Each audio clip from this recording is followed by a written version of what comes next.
So let's talk about the Ring of Honor pay-per-view this upcoming Saturday, 4 o'clock, which is actually 3 o'clock because it's in Garland, Texas, which is a suburb of Dallas, which is actually where Ring of Honor hosted their first event under Tony Khan, which was actually, I know next week's AEW is in Garland, Texas. So it's in Arlington. It's at the College Park Center. You're right. Okay. So Garland is where Winter is Coming is next week, which was where Ring of Honor hosted their first pay-per-view. AEW's just making a Texas run. That's what they're doing. That's all. Yeah. Why can't they just be in Dallas or Fort Worth, like cities there? They got to be in Arlington and they got to be in Garland, which are both Dallas, Fort Worth. Yeah, Texas. It's their nice little Texas run. Garland was where they were WrestleMania weekend. I would have probably been in Garland for the Ring of Honor pay-per-view if it wasn't the same night as Undertaker getting inducted into the Hall of Fame. I would have rather gone to that than a really probably the worst SmackDown I've ever watched in my life. I wish I would have known better. I would have just showed up at the Hall of Fame time. You wouldn't have known. That's the thing. That's you don't know. They did that on purpose. They did that on purpose, and that's can't imagine that.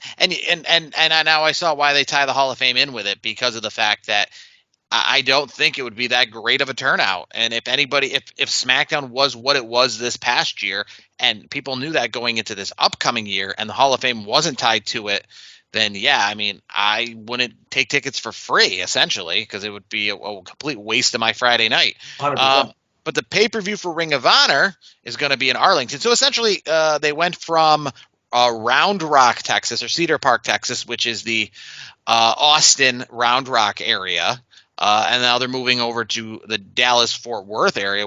So I imagine nobody's going home from essentially Wednesday to Wednesday here because they're all so close to each other. But like you were saying, and like we said in our NXT Deadline talk, is that Ring of Honor, while it's its own little thing, AEW knows in order to sell pay-per-views, especially to something that doesn't have a built-in audience yet, you got to sprinkle in the names people recognize, and that's Chris Jericho for one. And it's going to be Jericho versus Claudio Gastonoli. I'll be honest, it's going to be a pretty good match. I'm not saying that, but the Ring of Honor World title, it's been on the line like every week on AEW. It's like the new WWE 24/7 belt over there. So the actual belt being on the line is not anything worth buying a pay-per-view for. It's the actual Jericho versus Claudio Gastonoli match itself without the belt on the line that should get you going, because the belt for itself, one, I don't think it's being lost by Chris Jericho, because I think that the theory still is whenever they get the TV deal, you want Chris Jericho to be that flag bearer. You want him to be the one that gets you to watch it, just like WWE when they brought ECW back into the fold. They put the belt on Rob Van Dam, who was a known WWE commodity at that time. He was essentially the flag bearer for you to watch ECW on Tuesday nights. Because his world title, because he had the world title, he had the WWE championship, not just like the ECW championship. So having, and then bringing over people like Edge and the Big Show, those were people to get your eyes on the ECW product. So Chris Jericho is going to be that. And if Claudio Gastonoli loses, it says he will have to join the Jericho Appreciation Society. So I guess Claudio Gastonoli is joining the Jericho Appreciation Society on AEW TV. So a Ring of Honor storyline, an AEW storyline to a Ring of Honor pay-per-view, essentially back to AEW TV. Yeah, and I agree. I think I don't think Jericho loses the belt. I mean, especially whenever the TV situation comes up for Ring of Honor, what better name in the wrestling business to have as your champion is Chris Jericho. So again, Claudio Castagnoli puts on a great match. Jericho, obviously Jericho's put on great matches for years. It'll be a fun match, but I think the match outcome is pretty much. I feel like I don't think it's not going to be much of a guessing game, so to speak. It'll be a good match, and you're going to see Claudio Castagnoli as a part of the JAS. So that'll be interesting to see. I mean, you got to break up that Blackpool Combat Club somehow. Obviously, with William Regal, I mean, he can say, going to AEW TV. I mean, I was shocked to see William Regal this week on AEW TV. I mean, that just shows you Tony Khan and how he's a fanboy of the product. And how he doesn't do things traditionally, because, I mean, it's pretty well aware. And even Tony Khan, I mean, this isn't just rumors here. Tony Khan has said that William Regal his days in AEW are numbered. He's heading back to WWE, whether it be for his son or whether it be for Triple H and the producing that he can go back to WWE and work on NXT again. But his days in AEW, even Tony Khan's words, are done.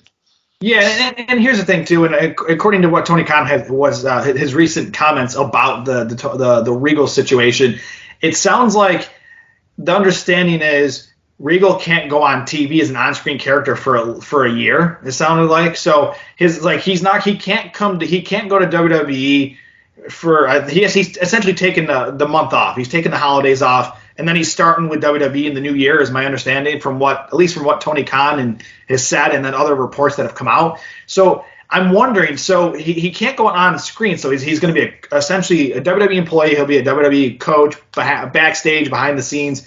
And then maybe in 2024 we see him on screen because I mean his biggest work though is off the camera. I mean that is essentially why I think he's going to WWE. He's not going to WWE like John Moxley over here to be world champion. He's he's going to another company because that's what he essentially. I understand he was on TV on occasion on NXT, but he I think is going to return to a similar role to what he had before with NXT, going back there. Obviously. His son is going through the ranks right now with NXT and stuff like that. He wants to be there for him.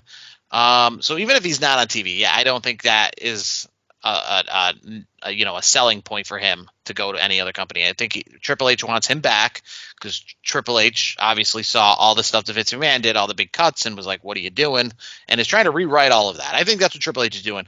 He is literally going back and he is rehiring and going back to all of that stuff that we were like, what are they doing? This doesn't make any sense. Triple H agreed with us and says it doesn't make any sense. Let's bring back Johnny Gargano. Let's bring back Tommaso Ciampa. Let's bring back Karrion Kross. Let's bring back William Regal as the person behind NXT again. And Tegan Nox is back. Tegan Nox just came back in the fold, so that's another name.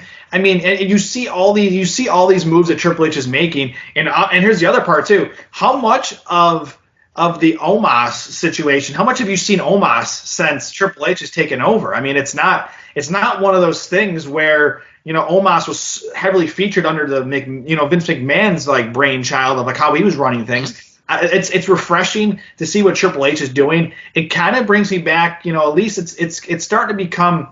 I don't want people to take this the wrong way, but it's starting to come off to me like Triple H is trying to make this almost like an Attitude Era 2.0, 2020s decade version. I would say he's trying to essentially incorporate what worked with NXT into WWE, into the main. And it's edgy. It's edgy. Like, I don't know if it's going to be as edgy as Attitude Era. It definitely won't because, like we talked about in previous episodes, Triple H pointed to the crowd and some fan, lifted her top up, so to speak. So, you're not going to see that kind of stuff in the new, the newest, WWE, under the Triple H umbrella, but I do think that you can see that it's very much edgy. It's edgier, I guess, than what it has been in recent years. I feel like it's being reinvigorated into a way where it's going to make a lot of fans, come back to WWE that haven't maybe been around because it's just more. I feel like it's more fun. And speaking of the wrestling fans. How can you not like what's going to happen here? You're going to have another great match on Ring of Honor this pay-per-view this weekend. Speaking of the Jericho Appreciation Society and the Blackpool Combat Club, you got Daniel Garcia and Wheeler Yuta in a match. Now, I'm going to just say this now. I think, like you said earlier, the Blackpool Combat Club, I feel like it's got to dissolve at some point. So by that measure, that tells me Wheeler Yuta's got to lose this match, right? No, because I think it can dissolve for sure. But I think these two guys are great individual competitors. I don't necessarily think it has any, it has to, and I think that might be like with, like, for example, with Yuta, this is a good time to start, like, because all of these guys were great on their own. That was the whole gimmick of this stable, is that it was these guys who were unbelievable on their own. Bryan Danielson, Claudio Gastonoli, all these guys kind of joining forces, Moxley. And I think that, they can dissolve, but they still are all very fabulous on their own.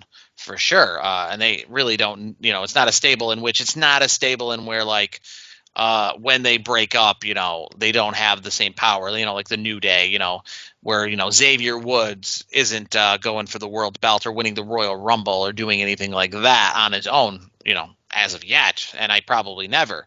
But a lot of these guys at Blackpool Combat Club, that's the gimmick, is they were all very good on their own. They don't need this Blackpool Combat Club they can go solo and they'll be fine. And that's the thing too. Like it's all these guys are solo, but I just wonder, is this the AEW Ring of Honor way? Like are they going to book this to start the wrinkles, like start to unravel this Blackpool Combat Club? Because obviously without Regal, I mean where do they go from here? And to me, I don't think it's going to be a quick, you're going to just pull the rug out on the fans. I think it's going to be, they're going to dissolve over time, and I do see some losing coming up for the Blackpool Combat Club, because you have to start the dissolving somewhere in this faction. And what better way to do that than having them start losing, start getting some frustration, and then everybody just says, all right, well, you know what, I'm just gonna go my own way. And Wheeler Yuta is one of those guys. I think obviously Mox doesn't need anybody. Danielson doesn't need anybody. Yuta is one of those guys where he doesn't. I think this whole Blackpool Combat Club has been a great thing for his career. I think it was a needed thing for his career, and I think he's done well enough and gotten enough juice from the Moxleys, the Regals, the Danielsons of the world to now he can swim on his own, so to speak. I thought he could anyways. I thought he was good enough to do it anyways. But it worked in his favor where he got to work with some of the best names in the business. And I think Yuta's future is very, very bright. And I do think the match with him and Garcia is going to be another quality match. No, I mean, that has the potential to be. And here's the thing, too. Obviously, AEW, everyone loves it for the wrestling that they put on. Ring of Honor, before AEW existed, had no real issues with people taking its credibility seriously, I guess. It was never a silly WWE over the top. It was always essentially – it doesn't make much sense to me. I tried to wonder, and I even thought AEW was going to fail because of this, because a lot of the things that you like about AEW, Ring of Honor had already been doing, and a lot of the talent they've already had. And one match that obviously shows you kind of a person who hasn't done a lot of AEW stuff, but is on this Ring of Honor card, and you know him a lot through New Japan Wrestling, is Juice Robinson. He's going to face Samoa Joe for the Ring of Honor World Television Championship. As much as I love Juice Robinson, I feel like Samoa Joe, and again, similar to the Chris Jericho angle, is going to keep the belt, keep that big name for whenever they get that TV deal, that because when they get the TV deal, right, there's going to be like that banner, there's going to be that picture, that collage, like with AEW, the cover of the video game. Who are the wrestlers that you're going to have on this collage in order to sell this TV product? Samoa Joe's going to be one. Chris Jericho's going to be another. And if you want to go to the women's match here, I think Ember Moon. I think Athena in Ring of Honor in AEW terms. Ember Moon is what she was known for in WWE. She never got the due in WWE, and she still is yet to get the due in AEW. And you're like wondering, like, what's the holdup with her? And I finally think that she's going to leave with this women's belt here for Ring of Honor. Yeah, I agree. I think of all the championship matches that are on this card, I think this is the most likely change of titles. I think Mercedes Martinez is a hell of a competitor. We all know that. She's great. But I think of all the champions, this is not, and I don't want to say this in a bad way because I'm not trying to put Mercedes Martinez down in any way, but I think I think having Athena as the champion, going into this TV deal, I think would serve better than maybe a Mercedes Martinez, because I feel like Athena is a more known commodity because of her WWE days, more so than Martinez. I think more people are going to remember her than Mercedes Martinez in her WWE days. And last time I checked, WWE's had more eyeballs, gets more eyeballs collectively in the wrestling world, I would say, than the other promotions. So I think Athena would be great. I remember Athena, Ember Moon, back in the day, being one of two things when it came to the Royal Rumble. Either if she wasn't around, being a surprise entrant, and her big return, and if she did return and or was already well known to be in the Rumble, she was somebody who I always thought could win it. She was never one of those competitors that was just a name to fill out the roster. Like, I was waiting when she was in WWE, and I think a lot of people looked at her like they look at anybody on the up and coming. I think they looked at her a lot higher than they ever looked at Bianca Belair, in the sense of like, okay, she's next. If you were to ask me at one WrestleMania, where do you see Ember Moon at next year's WrestleMania? I'd see she's in the women's championship match. Like, it was never a thought when she was in WWE until they kind of started to misuse her a little bit. But when she came up from NXT onto the main roster, I looked at it like Bayley, Becky, Sasha. Like, I looked at it like any of those people coming up, and we're like, all right, she's next in line. Put her right in the world title picture. Like, I never looked at her like, one of these model women who, you wonder, like, like a Mandy Rose or even like a Liv Morgan. You wonder, like, what is the real outcome? Is she just going to be kind of like like a Carmella? Like, I never looked at Ember Moon like a Carmella. I looked at her like she's going right. She's step aside, Becky. It's time for Ember Moon now to carry the title. And Ember Moon, Athena, she earned her stripes through the independents, and she just busted her butt and just wrestled really well, and she's gotten so good. She's been good for a long time. And I just don't think she's gotten her due for one reason or another. And let's not forget here. Do you know where she's from? She's from Dallas, Texas. And last time I checked, I think the pay-per-view is in that area of the country, or in the area in Texas. So I think it'd be perfect for her to win in her home area. I think that's the other piece that people are forgetting. And you know what, Brandon? I know you're a big Dallas Cowboy fan, so. But I know, like a lot of NFL fans, you're not necessarily from or visit often to where you go. But I want to test your knowledge, right? Because you're the Cowboys fan. You're the person who, when you've been down there, you like it down there a lot. So I want, when you just said the area, what is the area down there known as? Oh, boy. Oh, God, you're putting me on the spot here. Yeah. I mean, it's the Metroplex. There you go. That's what I was looking for. Okay. I'm like, wait, are you trying to trick me? No, it's the Metroplex. Because when you said it's in the area, like you say, it's in the Metroplex. It's in the Metroplex. Yeah. That's what they call the Dallas-Fort Worth area, Arlington, Garland, the whole, area around. It's the big metro. Like when they do the population, obviously Dallas and Fort Worth, they put them all together. Yeah. Each of their populations may not be as big as Cleveland, but you put them together and it's one of the biggest areas in the United States. A tag team match that features some AEW talent. You got Swerve Strickland and Keith Lee straight off their loss at the last pay-per-view in AEW. They're in a tag team match, no championships on the line, against the Shane Taylor promotions of Shane Taylor and JD Griffey. Do you like this in a Ring of Honor ring? I think it'll be fun. I mean, I if I had to lean one way or the other on who I think wins this match, I think Shane Taylor Promotions wins. I think Swerve in Our Glory has run its course. I think it's time for a breakup. I think they're better off being singles competitors. I've never liked this pairing of these two. I think they're too good to be tag team partners. I just think at this point, I think there's going to be a breaking point that causes them to lose this match. And Shane Taylor Promotions, Shane Taylor, and JD Griffin, I think, are going to take advantage, and they're going to win this match, and it's going to be a decent match. 6-man tag, you talk about some ROH originals, if you will.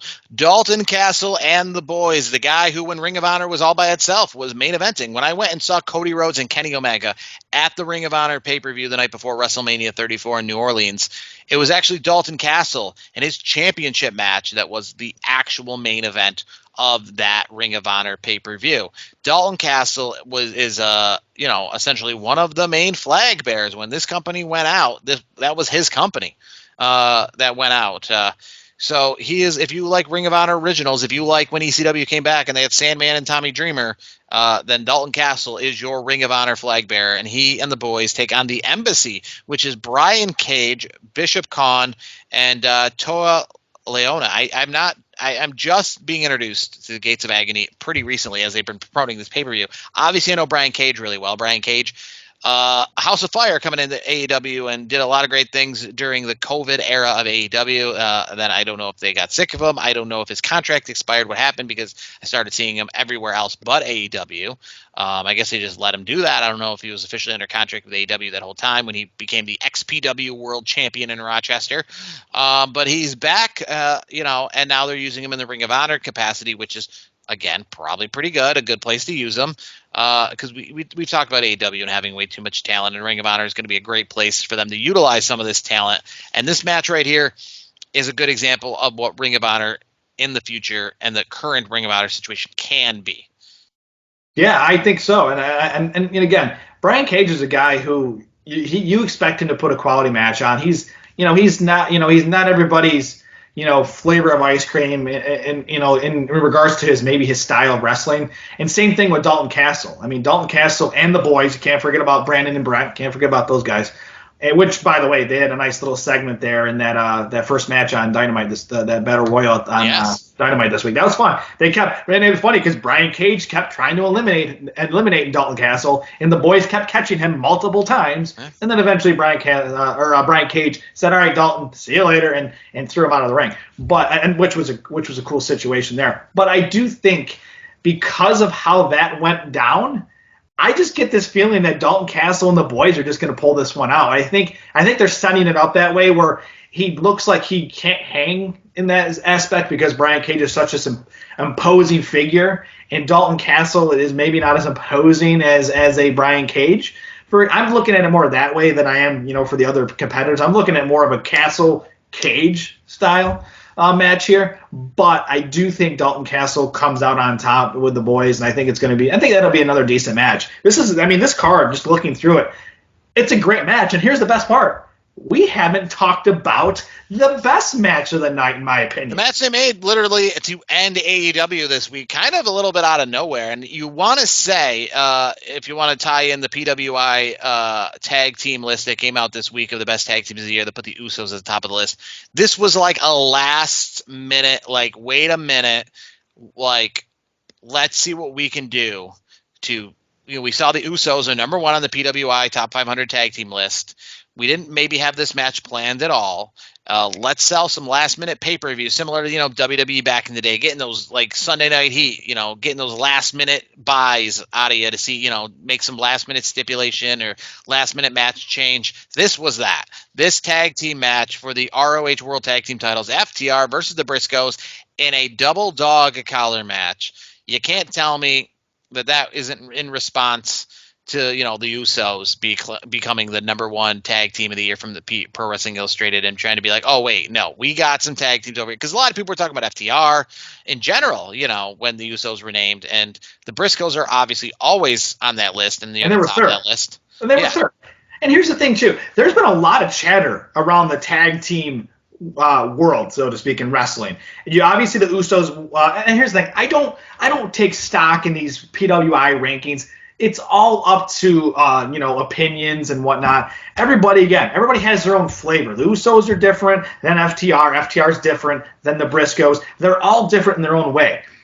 How I look at it is they're all really good, and they rise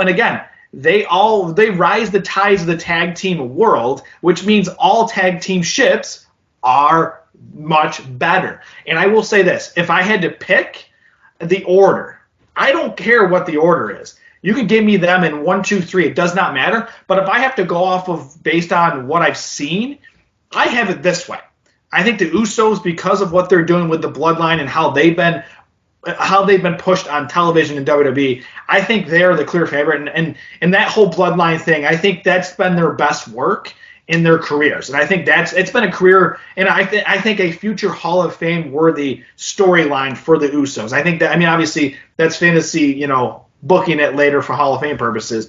But I think the Usos are the clear number one. And then, to me, I think the Briscoes are number 2.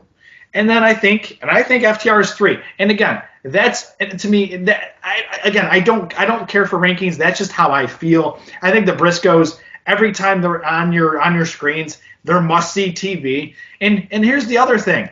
to have PWI put them at the number 3 slot, considering the lack of television exposure for the Briscoes, tells you all you need to know about how talented the Briscoes are. And here's the other piece of it that a lot of people are not talking about. The reasons why they are not on TV right now. It's because of the Warner Media situation where, unfortunately, I believe it was Jay Briscoe, this is back about 10 years ago, had some unfortunate tweets that came out. And he has since apologized, and all has been forgiven except for the folks at Warner, which has they forced Tony Khan's hand, and Tony Khan wanted FTR and Briscoes on AEW programming, and Warner Media said somebody with enough pull, so to speak, said no because of what the Briscoe, I think it was Jay Briscoe said years ago. So now we're going to get it and this is Tony Khan's way of getting it on other platforms that are not Warner Media, and this is going to be another great match where Warner Media, unfortunately, unfortunately, Jay Briscoe said what he said. He's apologized. He's made amends. He's not a criminal. He just literally he said some things that we've all. Now I wouldn't say what he said is something we've all said, but we've all said things, off the cuff, whether it's on Twitter or whatever, that might not be obviously looked nice, so to speak. But he's made amends. He's corrected it, and everybody in that community that has not that didn't was not happy about the things that he said at that time, he's made amends, and they're okay with it. And everybody seems to have moved on except for the Warner Media people. So at the end of the day, this is good for Ring of Honor. This is good for what they're going to be doing when that new television deal. When that happens, I don't know the details on that, but that's going to be a good thing because the Briscoes are, I think they are Ring of Honor in my book for especially for a tag team. And I'm just going to go out on a limb and say this: I think the Briscoes win the match. I think FTR drops the belts. I think it's a perfect time for the Briscoes to get the belts, get things ready and warmed up for whenever that TV deal comes, because you're going to have your Chris Jerichos, you're going to have your Samoa Joes, you're going to have Athena, and then you're going to have the Briscoes. I think that's a perfect mixture of champions to whenever the TV situation launches. I think that's the titles that you want. You want those names linked to those titles. And regardless of the Briscoe situation from years ago, I just say, everyone should, it's been 10 years. It's time to move on. And, they've made amends. And again, at the end of the day, they made amends. They've corrected. They've learned. And they're great wrestlers. This is the match of the night in my book. And it's going to be a hell of a match. I think this match could actually be the true main event of the show. 100%. More than obviously because I feel like Jericho, while he's a big name, has kind of also taken away from the Ring of Honor World Title. And again, what I said, treating it like it's a weekly contested belt. Like it's not really like the world title is on the line when it's on the line kind of thing. And most of the matches on AEW TV that he's defended it have been somewhere in the middle of Dynamite. So it hasn't been treated like it's really a world title. So I think this match could definitely be the main event. Like I said, Matt made it the last minute at the end of the show by the Guns on television, essentially speaking for the Briscoes. But it's going to be a good card, 4 o'clock, 3 o'clock in the Dallas area live. So, I mean, it'll be over local time by 6 o'clock. But if I did have to pick one pay-per-view, Deadline or this one, it would probably be this one to watch. Yeah. I agree. And, it's fun. Like it reminds me kind of similar to like WrestleMania weekend where you got pay-per-view after pay-per-view and you got to decide which one you're going to watch and which one you're going to give attention to. And until the Royal Rumble, really, we don't really have much in the sense of pay-per-views until then. So these are our December pay-per-views to look at until then. Yeah. And it's going to be, and here's the thing, it's going to be how I look at these pay-per-views. It's from an NXT perspective. I look at it as the intrigue of this new match versus the intrigue of really great matchups and really great wrestlers and really great wrestling. So for me, I lean that direction because I know what I'm getting in the Ring of Honor matches. Yeah. I'm not sure what I'm getting in the NXT matches yet. I don't know. I'm still confused by the way that match is going to be for the women, the men's and women's matches. How that style of match is going to be. It's such a hybrid of matches. So it's still kind of confusing to me. So I'll probably catch enough of it to see what happens. but I don't know if I'm going to stay tuned and watch the whole NXT product live. And Where I'm going to watch Ring of Honor live. NXT is doing essentially what it was set out to be, and it being the developmental. Where outside of like the New Day, it is mostly a lot of young and up and coming talent, which is great. But yeah, if you're looking for something that's similar to watching an AEW pay per view, I mean the Briscoes and FTR are they're not up and coming. They are not this new NXT. Like you got to go check them out because they're going to be big someday. They're big now. They could, if they joined WWE, they would go right to the main roster and right to WrestleMania. And it'd be like Cody Rhodes when he debuted in that sense. Obviously, FTR, they'd already be well known, but like the Briscoes, if they debuted in the tag team division in WWE, it'd be like Cody Rhodes debuting at WrestleMania. The Usos could come out there and be like, who's the mystery opponent? And the Briscoes would hit, and it wouldn't be like, who are they? It would be like, finally, it'd be like Sting when he came out into WWE for the first time. They're very established. This is an established match. This could main event an AEW pay-per-view. This could main event, and that's how great these guys are. Is they don't necessarily need so much of the stories.